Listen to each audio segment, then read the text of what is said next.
কি আশ্চর্য ভাই, বলুন তো। আমি সেই কখন থেকে খেয়ে ওয়েট করছি বিলের জন্য, কেউ তো কোনো বিল নিয়ে আসছে না। আপনাদের এখানে দেখি কোনো দায়িত্ব নেই কারোর। কি হবে জানেন তো, কিছু মানুষ খেয়ে দিয়ে চুপচাপ চলে যাবে, আপনারা টেরও পাবেন না। ম্যাডাম, আমগো এই হোটেলের একটা নিয়ম আছে, এই জায়গায় যারা খাবার খায় এই লোকদের কোনো বিল দেওয়া হয় না। তার মানে? ম্যাডাম, এই জায়গায় যারা খাইতে আসে তারা নিজেরাই খাবার খায়, তারা নিজেরাই বিচার করে যে খাবারটা কেমন হয়েছে, এটা অনুযায়ী তারা নিজেরাই বিল দিয়ে চলে যায়। কিন্তু মানুষ বুঝবে কি করে যে খাবার খাওয়ার পরে কত বিল হয়েছে? আর তাছাড়া আপনাদের এখানে তো কোনো মেনু কার্ডও নেই। ম্যাডাম, আমগো এই জায়গায় কোনো মেনু কার্ডের দরকার পড়ে না, কারণ এই জায়গায় যারা আসে তারা সবাই অনেক ক্ষুধার্ত লোকদের জন্য খাবারের দরকার, মেনু কার্ডের না। আচ্ছা, এখন বলুন যে আমার বিলটা কত হয়েছে। বাস 5 টাকা। কি 5 টাকা? এত কিছু খেলাম, ভাত ডাল সবজি মাংস, এত কিছু মিলিয়ে আপনার শুধুমাত্র 5 টাকা হলো? এটা কিভাবে সম্ভব বলুন তো? জি ম্যাডাম, যা শুনছেন একদম ঠিক শুনছেন, বিল হয়েছে মাত্র 5 টাকা।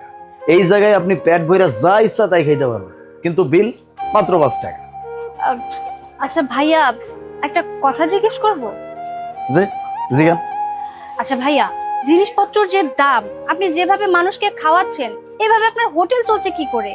তাও কিনা আবার 5 টাকার খাবার খাইয়ে।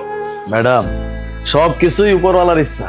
এই জায়গায় যা কামাবো সব তো এই জায়গায় রেখে যাইতে, তাহলে কিসের সস্তা আর কিসের দাম? হ্যাঁ ভাইয়া, আপনি কিন্তু কথাটা একদম ঠিক বলেছেন। ভাইজান, এই যে নেন আপনি খাবারের বিল 5 টাকা।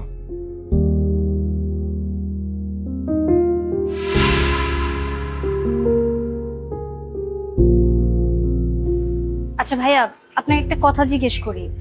আপনি যে এত কিছু করছেন, তার পিছনে নিশ্চয়ই কোনো না কোনো কারণ আছে। হ, কারণ তো একটা আছে। আচ্ছা, তাহলে বলুন তো সেই কারণটা কি? ম্যাডাম, আমার এই জায়গায় যারা খাইতে হয় এরা সবাই শ্রমিক লেভেলের লোক।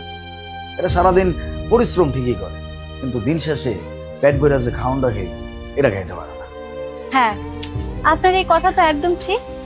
ম্যাডাম, এই শ্রমিক গুলা না নিজের পুরো পরিবারের পেট ভরানোর জন্য নিজের পেটের দিকে তাকায়।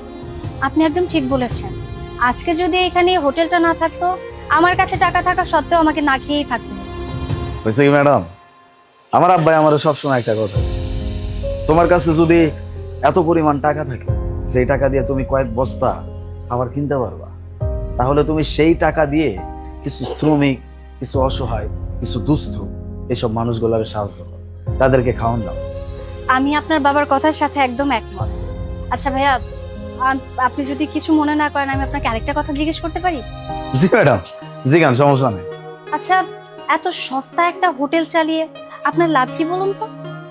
লাভের কথা কইতেছেন ম্যাডাম, আমগো জীবনে লাভ লস বলতে তো কিছু না।